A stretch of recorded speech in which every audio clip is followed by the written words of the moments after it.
I want to tell you about a woman named Ellen. Ellen's husband, Carl, passed away about 18 months after they retired. It was a heart attack, completely unexpected. Carl had always handled the money, the investments, the passwords, the planning, and Ellen trusted him. And honestly, a lot of couples divide responsibilities that way. There's nothing wrong with that until life changes. She sat across from me about 3 months after Carl passed, and I still remember the look on her face. She was exhausted, heartbroken, trying to hold everything together. And she said, Barb, I don't even know what accounts we have. And then she paused. I don't know the passwords. I don't know how the money works. Now, let me say this. Ellen wasn't helpless, not even close. She was smart, capable, strong. She had never needed to know those things because Carl had handled it all for her. And now she was grieving and trying to learn everything all at once. And honestly, that's overwhelming for anybody. But the financial part was changing too. Carl's Social Security had been larger, hers was smaller. Their lifestyle had been built around two checks. And now she was trying to figure out, can I stay in the house? What can I really afford? What changes now? And that's not how retirement should work. And it's not how this has to work because there are conversations that couples can have now that make all of this dramatically easier later. And honestly, I think that this may be one of the most caring things that spouses can do for each other. Maybe not fun, not easy, but caring.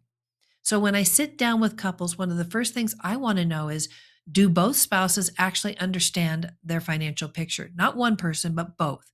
Do both know where the money is, how the income works, what accounts exist, who to call? What changes if one spouse is suddenly gone? Because I never want somebody sitting in my office saying, I don't even know where to begin. And listen, that matters even if one spouse likes handling the finances more. You don't both have to love spreadsheets. But both people should understand enough to function, enough to know what exists, enough to know where to turn, enough to feel completely, I guess, not to feel lost. And while we're talking about this, I want to say something about Social Security. This is one place where timing matters a lot more than people realize. The higher earner's benefit is the one that survives. That's the check the surviving spouse keeps. So delaying Social Security for the higher earner isn't just about getting a bigger check while both are alive. Sometimes it's about protecting the spouse who may be here 20 years later. That changes the conversation. Same thing with pensions. A lot of pensions give choices. Take the larger monthly amount for yourself, or take a slightly smaller amount that continues to your spouse if you pass first. And I'll tell you, that deserves real thought because once the decision is made, it's made. And I've seen people choose the higher amount without really slowing down and thinking it through. Well, what happens to my spouse if I go first? That's not a decision to rush. That's a decision to make together.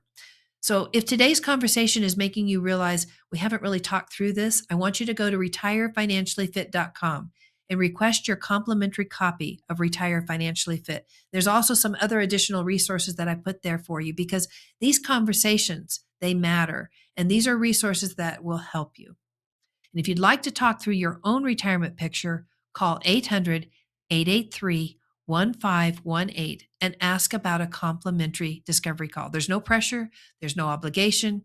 It's just a conversation to see if there's any red flags or blind spots that might create problems later on. Again, that's 800-883-1518.